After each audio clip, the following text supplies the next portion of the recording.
लहान मुलांपासून मोठ्यांपर्यंत, डाएटवाल्यापासून ते अगदी डायबिटिक पेशंटपर्यंत सर्वांना चालणारा, सर्वांना आवडणारा असा हा ड्रायफ्रूटचा लाडू आज आपण पाहणार आहोत।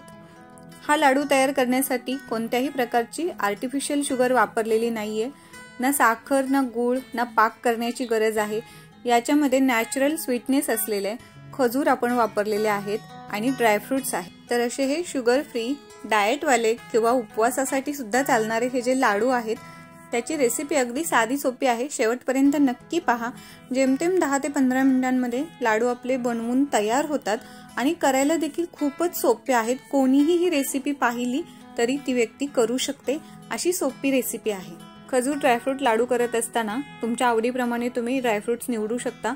इथे साधारणपणे 100 ग्रॅम काजू, 100 ग्रॅम बदाम, 50 ग्रॅम मनुके, काही पिस्ते आणि 200 ग्रॅम पर्यंत खजूर घेतलेला आहे। खरं तर तो 250 ग्रॅम खजूर होता, पण त्यातील बिया वगळून आपल्याला तो साधारणपणे 200 ग्रॅम इतका मिळालेला आहे। तर इथे आवडीप्रमाणे प्रमाण कमी जास्त करू शकता। खजुराचं प्रमाण थोडंसं जास्त ठेवायचं आहे म्हणजे आपल्याला लाडू व्यवस्थित बांधता येतील। त्यासोबतच इथे चवीसाठी म्हणून सुंठ पावडर आणि वेलची पावडर घेतलेली आहे। थोडी खसखस घेतलेली आहे। खसखस ऑप्शनल आहे। खजूर लाडू करतोय त्यामुळे खजूर चांगल्या क्वालिटीचा घ्यायचा आहे। सीडलेस खजूर घेऊ शकता किंवा अशा प्रकारे खजूर मिळतात ज्याच्या आपण बिया काढून ते खजूर आपण वापरू शकतो। या सोबतच आपल्याला गरजेनुसार तूप लागणार आहे। एक 4 ते 5 चमचे तूप फक्त आपल्याला या रेसिपीसाठी लागतं, फार लागत नाही। तर कढईमध्ये सगळ्यात पहिल्यांदा आपण खसखस भाजून घ्यायची आहे। तूप न टाकता कोरडीच आपल्याला ही खसखस थोडी भाजून घ्यायची।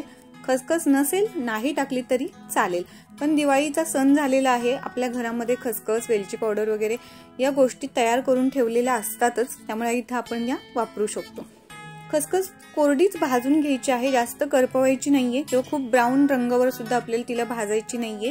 त्यानंतर कढईमध्ये आपल्याला तूप टाकायचं आहे आणि तुपावरती हे ड्रायफ्रुट्स थोडेसे भाजून घ्यायचे आहेत, म्हणजे त्याचा जो क्रंच आहे तो लाडू खाताना सुद्धा आपल्याला जाणवलं पाहिजे इतपत आपल्याला हे सर्व ड्रायफ्रुट्स तुपावरती भाजून घ्यायचे।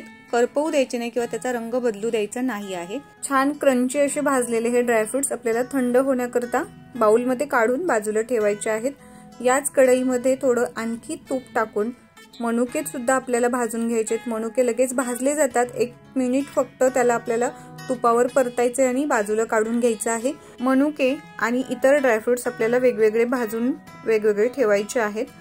यानंतर याच कढईमध्ये खजुराचे तुकडे आपल्याला थोडे परतून घ्यायचे आहेत।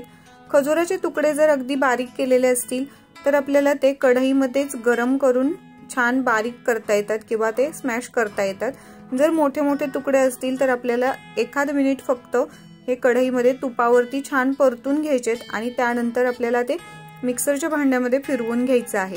त्यामुळे फक्त 1 मिनिट आपल्याला हे परतायचे आणि गॅस बंद करून आपल्याला हे कोमट होऊ द्यायचं आहे किंवा पूर्ण थंड झाले तरी चालेल। ड्रायफ्रुट्स आपले जे परतून ठेवलेले होते ते थंड झालेले आहेत। याची आता जाडसर भरड करायची आहे। अगदी बारीक पावडर केली तर ड्रायफ्रूट लाडूचा फील पूर्ण निघून जाईल, त्यामुळे आपल्याला जाडसर भरड करायची आहे। बंद चालू करत आपल्याला हे ड्रायफ्रुट्स मोठे मोठे असे वाटून घ्यायचे आहेत। इथे व्हिडिओमध्ये तुम्ही पाहू शकता थोडेसे जाडसर असे आपल्याला ड्रायफ्रूट दिसत आहेत। गरज असेल तर आणखी थोडंसं फिरवून घ्या किंवा जाड जे ड्रायफ्रुट्स आहेत राहिलेले ते काढून पुन्हा तुम्ही त्याला मिक्सरवरती थोडंसं फिरवू शकता किंवा जर छोटा खलबत्ता असेल तर त्याच्यामध्ये अगदी थोडंसं त्याला कुटून घेऊ शकता। यानंतर आपल्याला हे खजुराचे तुकडे सुद्धा याच भांड्यामध्ये आपल्याला फिरवून घ्यायचेत। अगदी 1 मिनिट हे फिरवून घ्यायचे आणि नंतर हे सगळं मिश्रण आपल्याला एकत्र करायचं आहे। तर आता इथे या कढईमध्येच मी हे सर्व मिश्रण एकत्र करत आहे। तुम्ही दुसरं भांडं वापरलं तरी चालेल, पण जर असं खोलगट भांडं असेल तर पिठाचा गोळा जसा लवकर होतो तसंच आपल्या लाडूचं मिश्रण सुद्धा लवकर गोळा होऊन येणार आहे, म्हणून मी इथे या कढईमध्येच हे सगळं एकत्र करत आहे। तर आता इथे हे खजुराची थोडीशी स्मॅश केलेली पेस्ट म्हणूयात आपण, ड्रायफ्रुट्सची भरड टाकायची आहे, खसखस, चवीसाठी जे आपण सुंठ पावडर, वेलची पावडर घेतलेला आहे ते टाकायचं आहे। आणखी कुठला फ्लेवर ऍड करायचा असेल जसं की जायफळ पावडर वगैरे तर तुम्ही करू शकता। तर हे सगळं छान एकत्र करायचंय आणि हाताच्या साहाय्याने आपल्याला आता हे एक जीव करून घ्यायचंय आणि याचे छोटे छोटे लाडू बांधायचे आहेत. लाडू बांधत असताना जर असं वाटलं की हे बाइंडिंग लवकर होत नाही तर तुम्ही आणखी थोडी खजूर मिक्सरला बारीक करून याच्यामध्ये टाकू शकता, कारण याच्यामध्ये खजूर हाच बाइंडिंग एजंट आहे. त्यामुळे तुमचे लाडू कसेही केले तरी अजिबात बिघडणार नाहीत. मुळात जो खजुराचा चिकटपणा आहे, गोडपणा आहे, त्यामुळे या लाडूला एक छान टेस्ट आणि बाइंडिंग सुद्धा खूप सुंदर येतं. खरं तर या लाडूंमध्ये फसण्यासारखं चुकण्यासारखं काहीच नाहीये.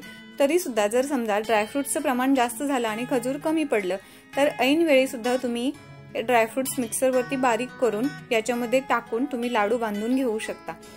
छोट्या छोट्या आकाराचे मस्त असे आपल्याला लाडू बांधायचे आहेत. थोडा तुपाचा हात घेतला आणि हे लाडू बांधले तर अगदी छान आणि पटकन वळले जातात. सुंदर चकाकी येते या लाडूंना. तर अशा पद्धतीने इथे आपले हे ड्रायफ्रुट्सचे लाडू तयार आहेत. तर अशी ही खूप सोपी आणि खूप पौष्टिक अशी रेसिपी नक्की ट्राय करा. रेसिपी आवडली असेल तर प्लीज कमेंट करा, लाईक करा, शेअर करा आणि चॅनल अजून सबस्क्राईब केलेलं नसेल तर प्लीज सबस्क्राईब